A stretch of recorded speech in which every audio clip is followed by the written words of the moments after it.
There you go. Well, we're back again. Paranormal Unplugged, and I have another special guest. We have the Paranormal Savior.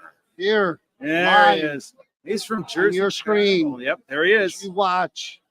So, how you like the bash so far? The bash is awesome this year. Much better space. The hotel, the way it's decorated. There's stuff everywhere. There are vendors everywhere. Probably the best one that I've seen, and I've been to most of them, for sure. Well, speaking about bash, you have something coming up here shortly, don't you? Power Unity, New Jersey Power Unity comes up November 2nd and 3rd in Woodbridge, New Jersey. Our 10th one coming up. Looking forward to hopefully seeing everyone there. Lots of celebrity guests, lots to do for the weekend.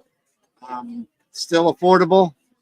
Lots new exhibit rooms that are going to be there, and our lineup is pretty good. So. Yeah, I've seen some of the pictures you guys have coming up on your.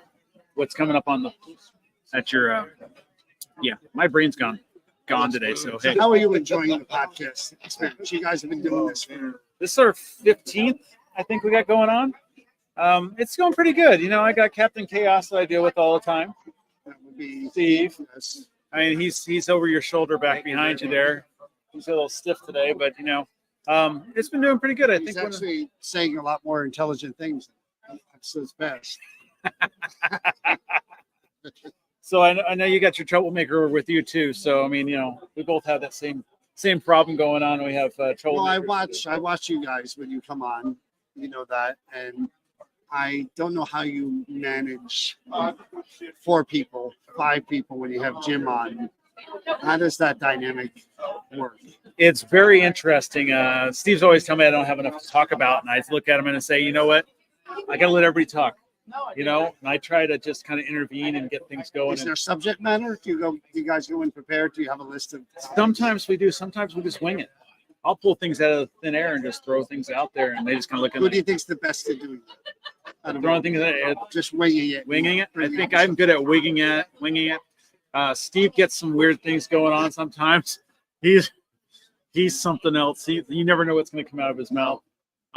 If you notice when we do the opening, sometimes he'll turn around, introduce everybody, and he'll turn around and say a different name. I'll throw a different name before him, and he just looks at me and goes, okay. And I think Dave Haney, well, I like Dave. I think Dave Haney's role is sort of the middle of it all. Dave he tries to steer the ship as far as I can see. Yeah, he's usually in charge of all the. It's kind of hard, like I said, with different people and different personalities and trying to pick different. But you named it Unplugged. Unplugged is basically we'll get into subjects that most people won't get in subject with. Yeah, but do you feel like you've done that really? Because I've seen your episodes, and you can only go so far in this field without offending everyone and anyone. We're trying not to offend anybody at this time. We're kind of skirt around subjects that are not to be talked about at this point in time. What would be one of those subjects, for example? I know I'm putting you on the spot. Yeah, you're putting me on the spot. Let's see how I can do this. Of course, we never touch the drama because we don't want to get into that. The drama part of it is what we're sketching around right now because there's just too much.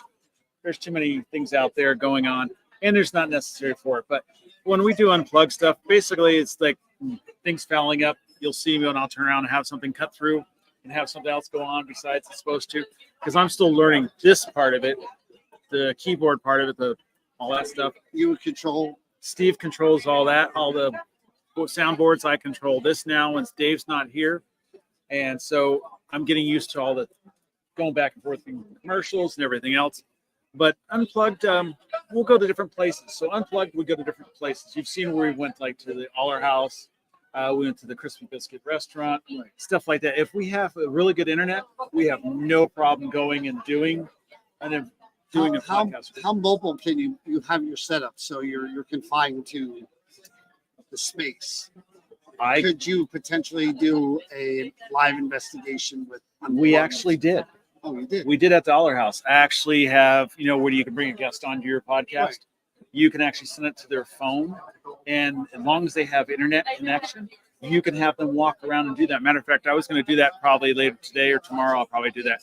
Hook it to this, send the code out to my phone, and go live from it. Oh, cool. So you can do that also. So, So the guys are back here in the studio. they're back in the studio, and they can see, they can talk to me and see what I'm. Here's an idea for you. Excuse me. There was a show on. They didn't do it the right way, but it was a really good concept, and it's along the lines of what you're talking about. I don't know if you remember. I don't even remember the name, to be honest with you. But it was that John Tenney guy and another guy, Chad something or other. But one of them would go into the building while the other monitored Oh yeah. from the. You know what I'm talking about? I know The guy was in exactly the what he trailer. was in the trailer. Yes, I remember So exactly what you're talking that's about. something you guys should do. You guys should have the two, kind of like what Zach Baggies and all of us sort of do. You got one guy inside, the rest of you are monitoring him and commenting on what he's seeing and what he's not seeing or hearing, and have one of you take turns going inside and commenting on, well, when I was in that, I wonder if he's going to experience what I That'd be interesting. experienced, and walking them and say, hey, you might want to, we think we just have something on camera. Maybe you could go, you know, that would be kind of a cool concept to try and listen to.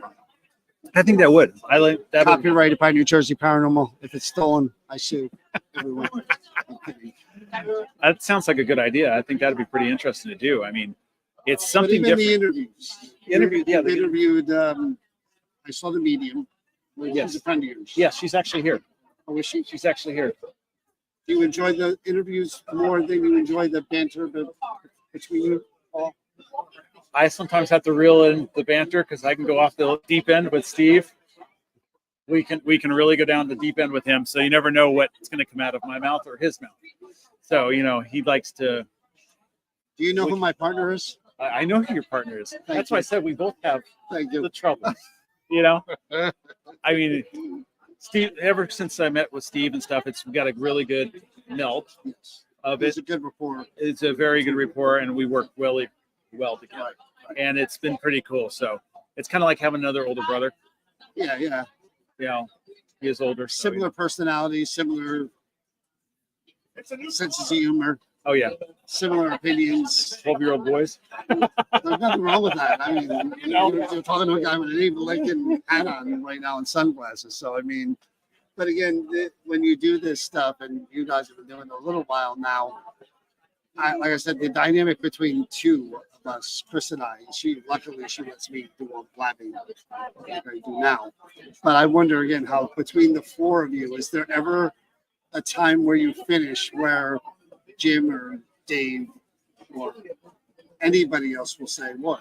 I wish I'd have been able to talk a little more about that No. thing, comment a little more about that." We haven't had that issue yet. Really? I think it's just kind of like everybody knows where we're at and what we're doing, and it's just You don't feel like you've ever not gotten your point across because No. everybody else was talking. No. So I'll sit back. I'm pretty easygoing when it comes to stuff. I mean, I'll get my shots in. Yeah. I mean, you'll hear me say something over the microphone. It's like, that's really happening. But I haven't had a part where I felt like I haven't had a chance to study part of the conversation. It's just amazing some of the stuff, like being able to do the interview with Mr. Sappis. I mean, that was just like, yeah. I mean, I'm sitting there trying to think of what to say. I'm going, he's sitting next to me. He's amazing as Master Yoda. yeah. I mean, You're it's just sitting like, there, Master Yoda. So I hit him with questions. And he probably just look at them and go, where the hell he's coming from? I didn't ask him questions that were normal questions about stuff. And you shouldn't. And it's because everybody hears the same thing over and over again. Exactly. That's the thing. We had Juwan on, Juwan Mass from Ghost Brothers, and Chris is such a good yin to my yang, yang to my yin, whichever way. He'll ask those non-paranormal related stuff that my brain is paranormal. But you're right. When you get a guy like John's done it all, seen it all, people want to see the sense of humor, Yeah. the other things, and he's like that. I'll tell you, John's an honest guy, but John's also a guy who has battled demons. Oh yeah. It's amazing the stuff that he's seen and done and the people he's been with. Yeah. I mean, there's people that he's learned, forgot more than we'll ever know. That's like with me with the restaurant business. I know more. I've forgot more than most people know, and he has that knowledge that you're just sitting there going, oh. I mean, I want to sit in a seminar with him. That's what I literally was just talking to him because he's sitting beside me the whole entire time. And I'm like, I would love to go out on your cases and just watch what you do. Because you went on one prior to coming here.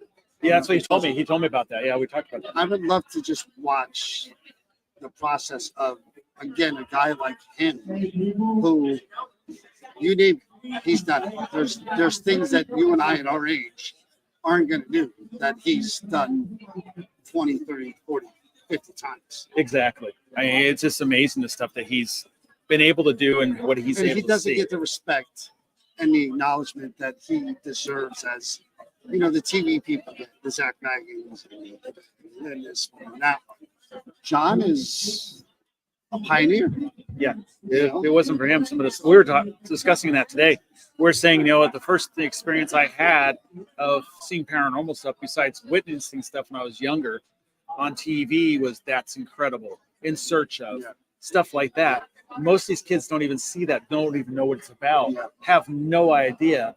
And they always see is, you know, hey, I got this person over here doing this, and I got this machine to do that and this.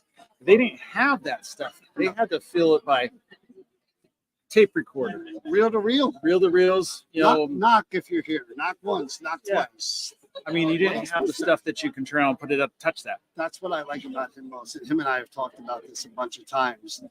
John, for a guy his age, and again, he's not crazy much older than we are. He's open to new ways, new technology, new techniques where you think a guy from his background would never. It would be set and locked in that this is how my uncle did it. This is how my aunt did it. This is how we did it. No, he's not like that at And all. there's people out there who don't realize who he is related to. No. And that's the part that's funny, that they don't know who he is. And how could you not know he's related to them? But you know what? That speaks to his legacy as well. Exactly. That it doesn't, because him and I have talked about this as well. It doesn't matter. He is John Sachs. He is not the nephew of Edwin Ray Warren. Exactly. He is John Sachs, I mean, all by himself. I want to see his museum one day. I don't want to hear it. I don't want to hear it. It is like the Holy Grail, walking in there and seeing everything and hearing him talk about them. I've gotten to investigate some of his objects. Oh, that's lucky. Twice he brought them on events with us, and I had them right there in front of me. And afterward, he paid me a great compliment. He said, "I've never seen anybody do that before," and it was just again from him. It was just like, oh, yeah. If you went into that museum, Yeah, it's you one wouldn't of those, forget it. it's one of those things. Well, I want to go up to your guys' that you guys could have. What is it called? Creeper. The Creeper Gallery. I want to go up there. So eventually, we're going to head up that way and check it out. We just got to figure out a time and date. Well, you're a Jersey guy. Yeah. Right? You Yep. got your roots in Jersey. I was born in Jersey, I Patterson. mean, that's Yeah, the armpit of the world. they say that people in Jersey. Hey, I'm from hey, Jersey. hey! I'm from I Jersey. I got a can love say from Jersey. I love Jersey. Right. There's a smell when you pull into the town. You know it's Jersey. Patterson was the place of the first expo. Yep, I know. I don't know if You, you knew we that. were right down by the train. Spruce Street Yep, Art Factory. Yep, It's the very first one. Yep. So there's a little place in my heart. that's for amazing. Patterson. Yeah. Have you ever investigated Garrett Mountain? No. You know about Garrett Mountain. You know the whole thing about that. It was the They have the Camp. castle there the too. castle there, and it was actually during World War II. It was Yeah. actually an internment camp and everything else. No, see, I didn't know that much about it. Yeah, it was an internment camp. They actually had lights up on the thing, watching for spotlights up there for planes. By and the way, stuff. Phil Sims just walked by for those of you who are sports fans. Phil Sims. He does look just like me if you look at him. But we are going to get ready to get out of here. It's 5:52. And Yep. We're going to change. We're going to have the VIP party. Yeah. And be back tomorrow. But I thank you for having me on. I watch Paranormal Unplugged, and I am a fan, and I watch it. Yeah, I watch you guys too. And I watch the interaction between, and as a friend of theirs and people who know them personally, it is fun to watch I am so glad. the interaction. Oh, you see when and the little things that you get. We're not on air. You And I like to zing Steve every now and then. Yeah, we see it pop up on the screen and stuff. You know, But I do appreciate you coming on, John. I mean, it means a lot to have you come on here. Come to the expo. If you guys are watching, expo, to the bash. Come to the bash. Yes. Bash is awesome this year. This is only the first day. You got 2 days left to go. It's going to be the best one yet. So definitely come on. Nice hat, Brian. It's a nice hat. All righty. It's a- Stepping All right, out. sir. Well, thank you very much. We'll see you soon. All right, we'll talk to you later. All right, guys. So there we go. We had another interview pop up today, and I want to say thanks to John from Paranormal, Jersey Paranormal, and do appreciate it. We'll talk to you guys later. We're signing off for today, and we'll talk at you later on.